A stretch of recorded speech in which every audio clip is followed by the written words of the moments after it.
It's time to update the old Stasheroony board. Welcome, everybody, to Old Man Squad Fantasy Basketball. I am your host, Dan Bespris. I insist that you come and find me on Twitter at Dan Bespris. Hit that like button, subscribe to the show, leave a 5-star review. Settle in, everybody. We've got a fun one for you. Last month, as you might recall, we did a very early stash board. And I'll admit, November, talking about stashing, that's stupid. That was a little bit of a waste of our time. But it was more than anything else, just to set a foundation, a stashy foundation for what we can create as we approach the trade deadline, all-star break, whatever you want to call it. That is to say, in November, we talked about 10 names that had some sort of stash appeal. There was like 3-ish that were in these guys were actually doing stuff right now, so hanging on to them was really easy. There were 3 or 4 guys in the middle group. That was a group that was, at that point, kind of doing some stuff, some messy, some good, but there was this trajectory you were looking at. And then there were a couple of names in these guys are doing nothing right now. This is pure stash. You're just squatting on them. You're hoping for something better. We can continue to add names to that list as the season goes, understanding which ones have higher probability or low of actually being successful. So on today's program, we're going to look back at the names we've already talked about, how they're falling into the different categories as of right now, because actually many of them have shifted in role in just the last month. And then I've got a handful of other names, places even in a couple of spots, more than the names themselves, that we can talk about and kind of add to the list. So let's get going. Let's start with, I wrote a slide about what's going on right now. We did our first board about a month ago. This is what I wrote, and it was obviously too early, but fun. Now we can smell 2025. So who might move into a bigger role as we near February? This is who we talked about on the last show. Alex Sarr, Donovan Clingan, Robert Williams III, Gradey Dick, Bub Carrington, Stephon Castle, Zaccharie Risacher, Yves Missi, Jalen Smith, and Noah Clowney. Already, I know some of you, as soon as you guys heard that list or saw the list, if you're watching on YouTube, your eyes darted to the couple of names on there that are already doing stuff. Gradey Dick was filling in for a number of players a month ago. So that one was more of like a, hey, this is an injury replacement guy, but as the season goes, maybe we see something more. Alex Sarr was already useful. Yves Missi was not really that useful yet, but was showing signs. Noah Clowney's already moved. Donovan Clingan and Robert Williams have seen their roles change as DeAndre Ayton has come and gone over the last month. So what I'd like to do is to go through these names, 1, 2, 3, 4, 5, 6, 7, 8, 9, 10, and recategorize them for where we are right now, just after Christmas. Seems a fair first starting point, doesn't it? All right, so these are the names that are already doing well and likely will do more. Alex Sarr. Sarr has seen his role increase as certain guys have gone down. He's still ranked outside the top 130, and a lot of that's because his free throw is at 63.5% and his field goal is still under 40. But you are starting to see signs of him beginning to slow the game down just the littlest bit. Not so much that his ranking is shifting considerably, but if you're looking at the last 5 games for Sarr, he's at 14-7, 2 assists, 0.8 steals, 1.6 blocks, 2.2 3-pointers. Field goal percent over that stretch is 46.5. Free throw is still quite bad at 50%. Not taking that many, but still very bad. And that puts him squarely at the edge of the top 100. So there's been small improvements for Alex Sarr already. And as the season goes, it's just going to get easier and easier to justify that hold. Gradey Dick, his role has been pretty well illuminated at this point, so I don't want to spend a ton of time sort of rehashing the Gradey Dick stuff right now. But, over the last 8 to 10 games, he's sitting right around the edge of the top 120. His fantasy game, sadly, is a little bit limited. He doesn't do much besides score and hit 3-pointers. He'll get a rebound every now and again. His free throw percent is actually pretty good, so I guess I could amend it to add one more category to that situation.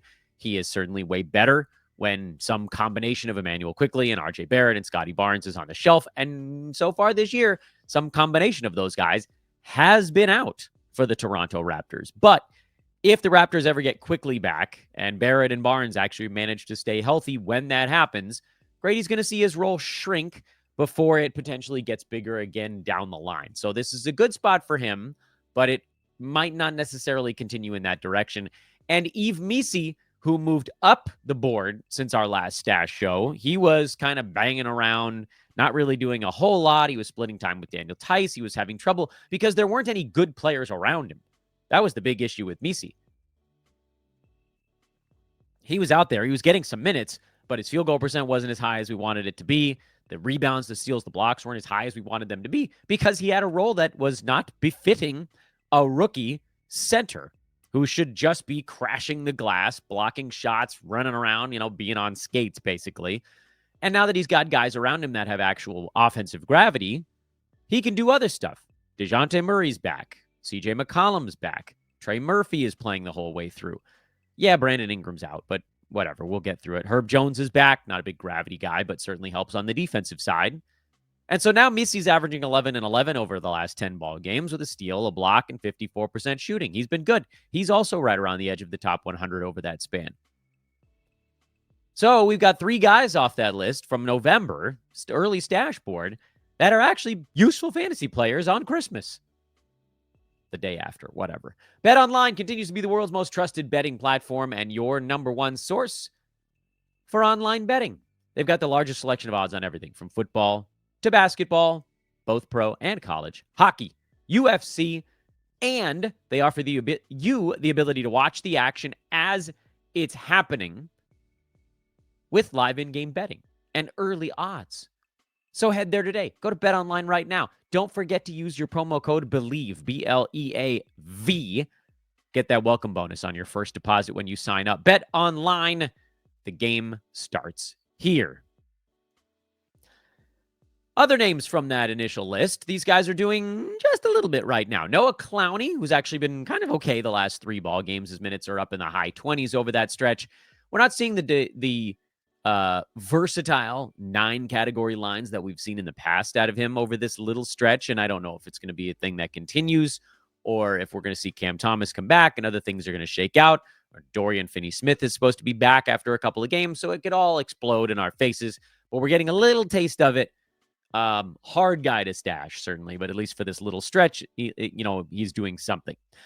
Donovan Clingan has seen his role increase and then decrease substantially, depending on which Blazers centers are available around him. He is doing a little bit right now because Robert Williams was out for the last ball game. He also was Robert Williams came back from his concussion after Donovan Clingan came back from his very, very mild knee sprain. So Clingan had a few games in there where he was getting all of the Ayton backup center minutes, which it's not great. It's not great. But there's a tiny little itty bit there. Bub Carrington is another guy who's doing just a little bit while we kind of wait on the season to shake itself out. To me, he's one of those guys where you can see the path a little bit more clearly.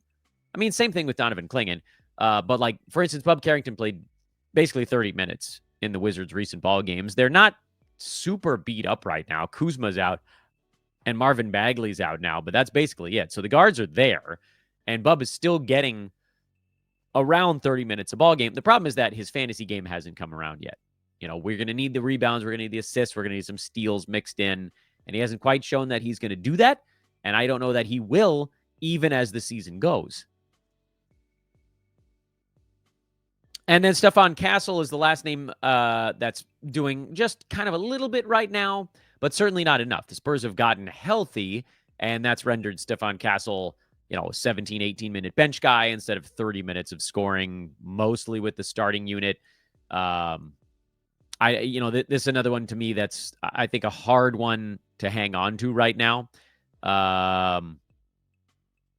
So again, you're getting just a little bit, but it's not great.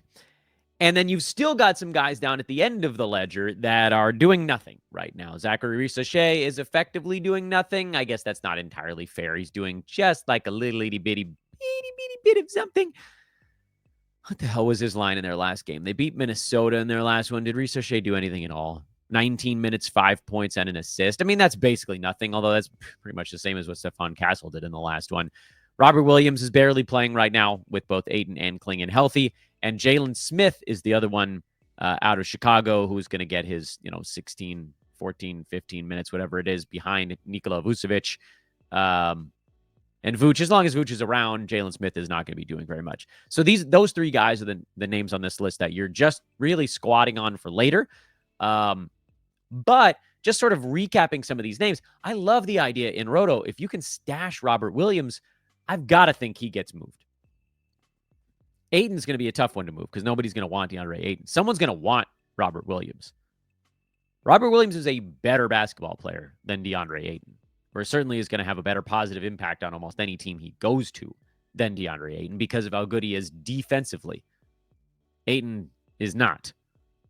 Most teams that are going to want a center are not expecting a guy that, can hit an 18-footer. They're going to want a guy that can jam and stop somebody. And Robert Williams, when he's healthy, is those things. Risacher, I don't know that. I mean, the Hawks are competitive this year, so I don't think this one's necessarily going to get any better. I would even, if I had a category and I didn't make one, I wouldn't even bother with Risacher. I don't know that he's going to get better as this year goes. The Hawks, at least right now, are not a team in tank mode, and maybe they do pull the plug, and in which case that's where he would go. And then Jalen Smith, the hope is that Vooch gets moved, but we don't know that it's necessarily going to happen. To me, it's more likely. There are more ways for Robert Williams to get fantasy value. Way number one, he gets traded anywhere. Anybody that trades for Robert Williams is going to use him for 18 minutes or more. And then he has fantasy value. Way number two, DeAndre Ayton gets moved somehow. Blazers are salary dumping. Someone else is taking on money, a tanking team to a tanking team kind of thing. Way number three, DeAndre Ayton gets shut down. Way number four, DeAndre Ayton actually gets hurt for real, not shut down. So there's a lot of different ways where with Jalen Smith, you got Vooch gets traded, Vooch gets hurt. That's it. Those are the only ways. There's one guy standing in his way with Robert Williams. Oh, you could have Donovan Clingan gets hurt again. That would clear out a path for Robert Williams. That's another way to add to the list. So, it's I get it. Like, you have a limited number of roster slots you can use. So any of these three guys in particular that just squat them on guys, they're an incredibly difficult argument to try to make from a stash standpoint. And so you really don't have to do any of it. But of those, Robert Williams is probably the one that is the easiest to see moving up the board. Of course, if Vooch gets moved, Jalen Smith is going to be a Goliath. So you've got that side of it also. Is the likelihood high enough to sit on him? Well, the outcome would be really nice. Donovan Clingan is another one. Same thing in Portland. If Ayton gets moved or whatever. Difference there is that he's already kind of ahead of Robert Williams in the pecking order. So it's going to have to be a DeAndre Ayton thing to free up Donovan Clingan. I don't know that I'm doing much with the middle guys again. Clowney, Clingan, Carrington, Stephon, Castle. A lot of that is just like we need something to shake out. And even then, we don't know exactly what to make of it. But Clingan is the guy in that group that has the best upside. And then in the first group, like those guys are an easy one because they're doing stuff anyway.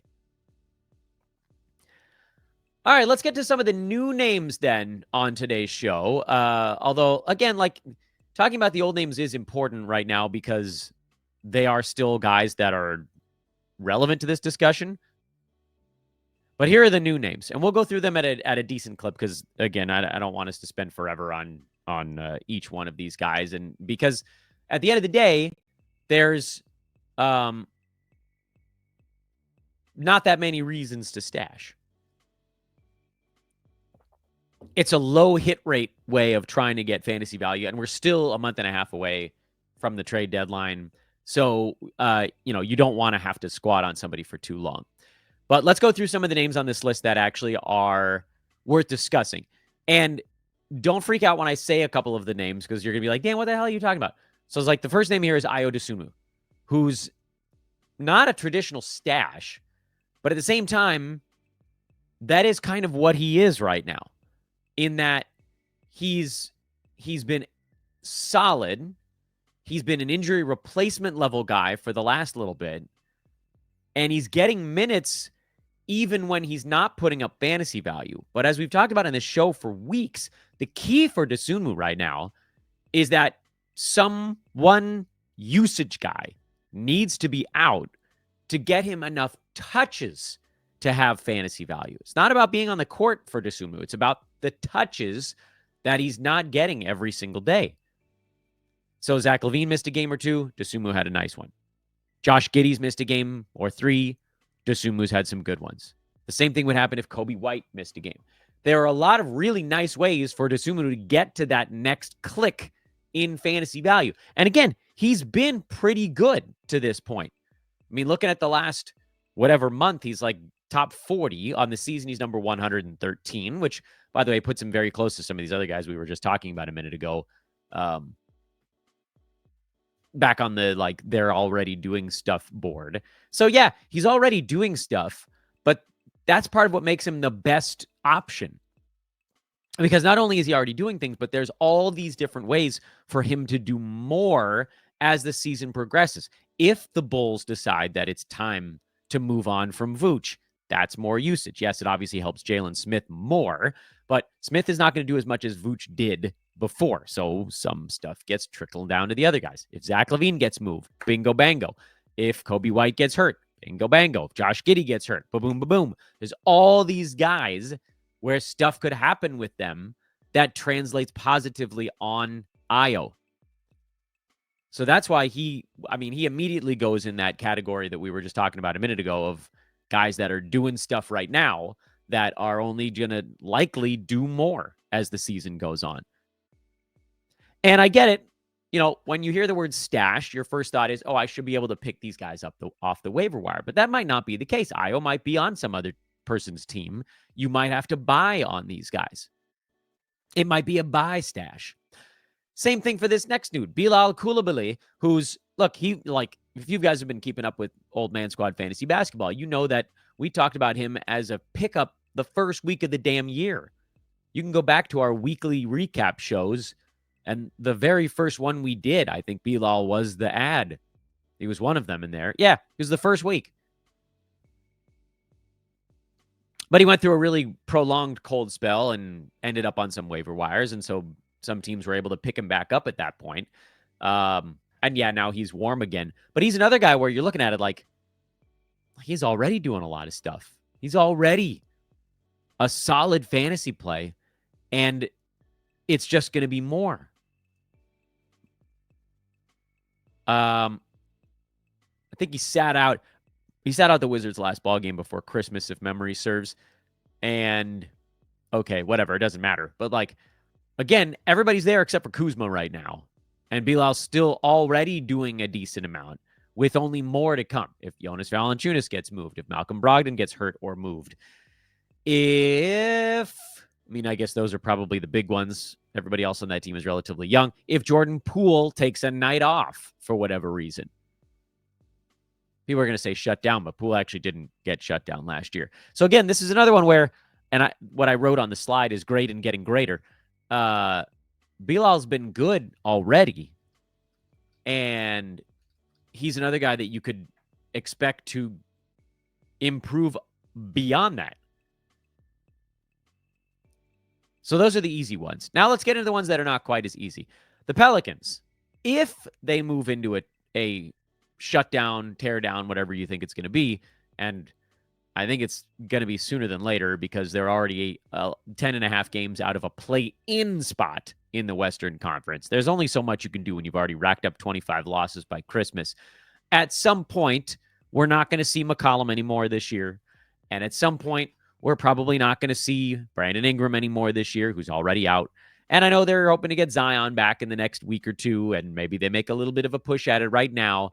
But at some point, February, March, whatever it is, all those guys are done.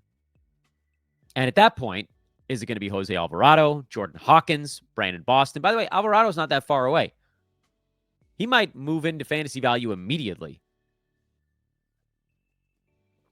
The only reason he wouldn't is because all the guys that are healthy for the Pels right now are guys that can play point guard. You know, they've got, well, I guess not Ingram, but like CJ can be a point guard, and DeJounte is definitely a point guard. So they might just not need Alvarado. But if a lot of those guys stop playing, and Jose's already missed his 20 games for the year, he might be a guy down the stretch. We've seen Jordan Hawkins do numbers with only one or two of those guys down. I would not add these guys right now. These are guys I just want you to put on your radar, and we'll categorize them for our next stash show. And we're going to do a few of these, by the way, with guest analysts in the month of January. They're going to come with their 3 or 4 favorite stash guys, and we can try to categorize all of these dudes, and I'll attach analyst names to them so we can track the whole thing all the way through. But keep an eye on the Pelicans, because those are the names, Jordan Hawkins, Brandon Boston, and Jose Alvarado, that could see an interesting bump as the year goes on. Utah's got a name I want to draw everybody's attention to, and it is Micah Potter, who's, by the way, liable to have a pretty good game tonight, come to think of it. Utah's already ruled a bunch of stuff out. Who the hell's gone for Utah tonight? Jordan Clarkson's out. Keontae George is out. John Collins is out. By the way, hello, big game Colin Sexton coming your way. But also, why not Micah Potter? Potter played 26 minutes in Utah's last ball game. That was with Clarkson in. George and Collins were out. So remove Jordan Clarkson from the equation. You put 17 shots and 11 free throws worth of usage back into the main bucket. That's a lot of stuff for Lauri Markkanen and Colin Sexton to try to do themselves. Potter took 7 shots in that game. Not very much, mind you, but did get 7 rebounds, hit 3 3-pointers, had a steal, a block, and a couple of assists. It's limited, mind you. Yes, the amount of data we have on Potter so far, extremely limited. But I like the outlines of his fantasy game. You've got to really pull the sheets pretty far apart to figure out why I care about it even the tiniest bit. But like, he had a 32-minute game earlier this season where he put up 9 points, 16 rebounds, a block, and 3 3-pointers. We shouldn't overlook a guy that can get blocks, boards, and threes. He's 6'9", 250, big dude, undrafted out of Wisconsin. But he's got a little bit of an outside touch and not a great shot blocker, mind you, because he's got a bunch of games in there where he played, 11, 12 minutes and didn't block anything. But it's kind of hard to get much when you're not really playing a whole lot. Still, he's played 3 games this year of 26 minutes or more, and in those games he had 16, 10, and 7 rebounds, including, by the way, 11 on the offensive side. In those 3 games, he has 4 blocks, which, again, not a ton, but not nothing. And he has 7 3-pointers in those 3 games. So just keep an eye on it. Potter might be one of these, streamer with benefits types guys. You pick him up in January, or you pick him up in December, or you pick him up in January or something the next time John Collins is down, and maybe Collins just doesn't come back after that. I want to throw a couple of names in Portland on your radar in addition to the centers. Those names are Dalano Banton and Toumani Camara. Camara is probably the easier sell to you guys right now because he's already playing minutes. He played 30 minutes in Portland's last ball game. He had 5 points, 12 rebounds. To this point in the year, he's basically been a low-efficiency steals specialist. Banton, to this point in the year, has been nothing. He had 1 or 2 games in there where he scored some points, and then everybody was like, oh, look at that. Oh, no. Then we looked somewhere else because there are too many guys in the way. Jeremy Grant is in the way. Deni Avdija is in the way. Shaden Sharp, Anthony Simons, Scoot Henderson, DeAndre Ayton. There's just a lot of guys in Portland right now, and they're just trying to figure out who the hell's supposed to be able to do what.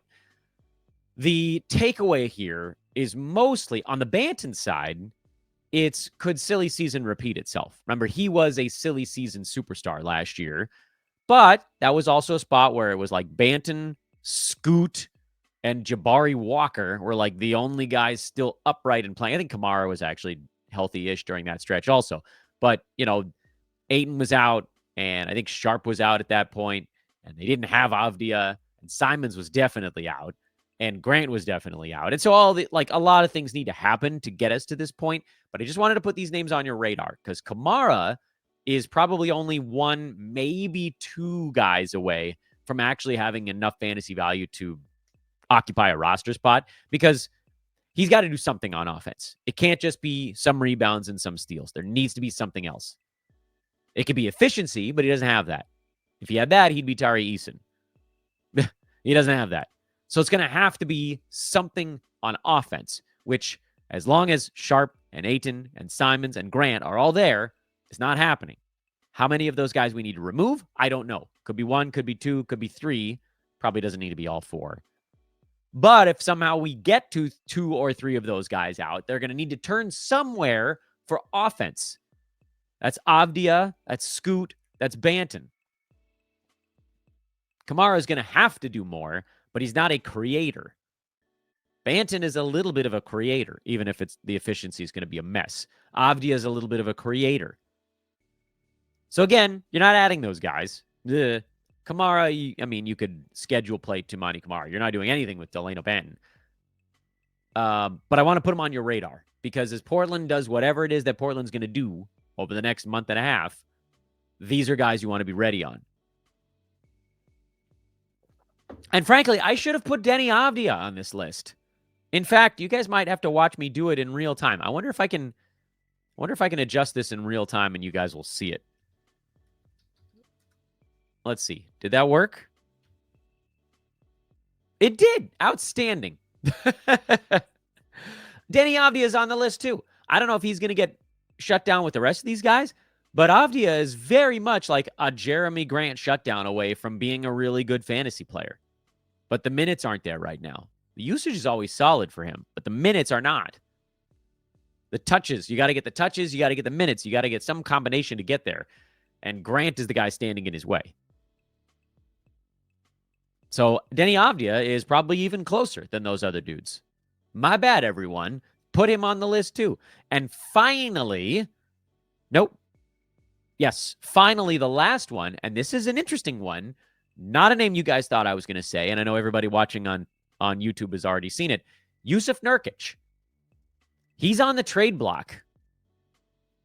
It keeps coming out that he's on the trade block, that Phoenix wants an upgrade at center. Jusuf Nurkic is not the guy.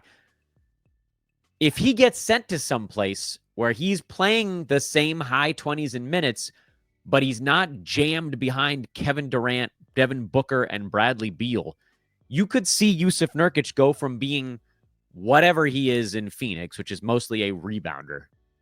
Which, I mean, okay, that's probably for the best because he's not that great of a basketball player anymore. Like over the last month, he's at 9 points and 9 rebounds with a steal and 3 assists. But only 6.5 shots a game. He's right around the edge of the top 100 in those numbers. That's 26 minutes a night. What if you put him on a team where they were like, Nurk, you go take 9 shots a game? It seems nuts. 9 doesn't sound like that much, does it? But we can go through the numbers on Nurk, and we can figure out, okay, when was the last time that he had like a legitimate offensive role? Because even last year, when he was hovering right around the edge of the top 100 without a punt, he was only at 8.3 shots per game. You got to go to his last year in Portland, where he was at 9.7. What if he goes someplace where he's taking 9.7 shots a game? Historically, in 9 to 11 shots a night, Nurk is somewhere in the 13 to 15 point per game range. And if he's getting close to starters minutes, he's going to get you 10 rebounds. Historically, that's been his number. 25 minutes a game in his career, he's at 9 rebounds a night. He's had one season in his whole career, he's averaged over 30 minutes a game, and he lasted 8 games before his body imploded. So that's probably not happening. But that 8-game stretch, he was averaging 18 and 10. He was a monster. If you just look at the seasons where he was around 28 minutes per game, 27, 28, that's still a 15 and 10 guy. Do I think it's going to happen? I don't know. I mean, but the fact that we keep getting these reports, Phoenix wants an upgraded center, they don't think Nurkic is the guy, it's an indicator that this dude who, look, we got to be honest with ourselves. He hasn't been very good this year. Got off to an awful start, and he's been like serviceable, definitely a play over the last month. Not great, but playable, helpful in all formats over the last month. Barely, but helpful. And I don't like Jusuf Nurkic's fantasy game, really. You guys know that about me. But since he started getting better, I've softened my stance here on the show. You guys know that about 3-4 weeks ago. I said, yes, it's okay. I have him on a couple of teams. I picked him up off the waiver wire because, of course, he was so bad. Teams dropped him. He was like top 230. But he's healthier now. He's hanging in there for 26, 27 minutes a game most evenings. And the upside for him is, believe it or not, that he just gets swapped out.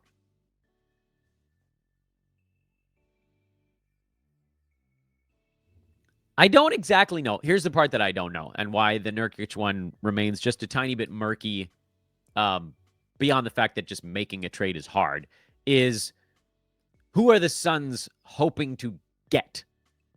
Because first of all, you got to look at teams that have a center they're willing to part with. The Hawks would be one. So would the Hawks do Clint Capella for Jusuf Nurkic? Does that get them what they're hoping for? The Hawks are lightly competitive this year. They're the 7 seed in a top-heavy, very top-heavy Eastern Conference. Would they make that trade? What would Phoenix have to attach to Nurk to get that thing done? How many assets would they have to give up? And then once he got to Atlanta, would he get 26, 27 minutes? He'd get the Capella minutes, but probably a little more. And I'm guessing he would also get to do a little more. Is that the answer? Is it Vooch? Could they go get Vooch from the Bulls? Because that would ruin the whole Jalen Smith plan, but it would certainly give Nurkic a nice shot at doing some stuff on offense. Who else out there has centers they're trying to part with? What about Nick Claxton? Is Brooklyn the answer? Could Phoenix go get Nick Claxton and send Nurk to purgatory? He'd get crazy there until they shut him down. That could be interesting, certainly on the Roto side, maybe a little bit less head-to-head. So maybe we need to add that to the discussion as well. If Nurk gets traded to a tanking team, he's probably cooked. So this could go two very different ways. I wouldn't give up much for him if you're trying to get Nurk in a trade. If you're in Roto, it's a much better decision. Go get, maybe, could they go get someone like a Nick Richards? Is that better? Probably not. Claxton would be an upgrade. So what do we think Phoenix is going to do here? With Roto, I'm comfortable if they trade Nurk in the next, 3-4 weeks, you might get 2 months of more of like a top 50, top 60 kind of production before a potential shutdown. And then the only place where, the Hawks are kind of the one place you could point to and say, yeah, he could go there, and they might play him the rest of the way because they're the one team with a center on the block that's not tanking.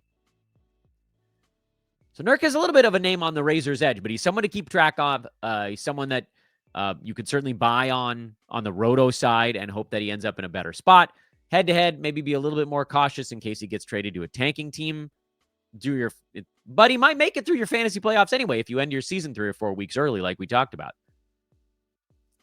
All right, those are your stashes. That's the update. We added a bunch of names to the board, and we'll recategorize those the next time we do a stash show, I guess.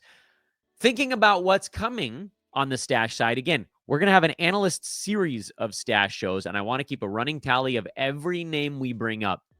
It's going to be a project, but we can do it. Thanks for watching, everybody. I'm Dan Besbris. Make sure to subscribe so you get the next update on our stash names, because stashing is fun. Stashing is fun, even if it's stupid. It is. I know it is. You know it is. We don't want to waste a bunch of roster slots on that, but we're going to do it, and we're going to pick the best ones, and obviously the ones that are already doing stuff are the best ones, but then the other guys, what can we think of? Maybe one, probably within 3 weeks of the deadline. We shall see. Follow on Twitter, at Dan Besbris, DanBesbris. Like, rate, subscribe. Those are important. We need you to do those. We'll be back tomorrow with a Thursday recap show, some hot and cold action, and I think we'll probably do the weekly review show. That'll drop on Saturday again for the 3rd week in a row. Once we get through the holiday season, I think we can get back to maybe some, scheduling normalcy. In any event, much appreciated everything you guys continue to do to help spread the word about Old Man Squad Fantasy Basketball and our Old Man Squad Network. I am Dan for OMS. I'll see you guys when I see you, which is, tomorrow. So long.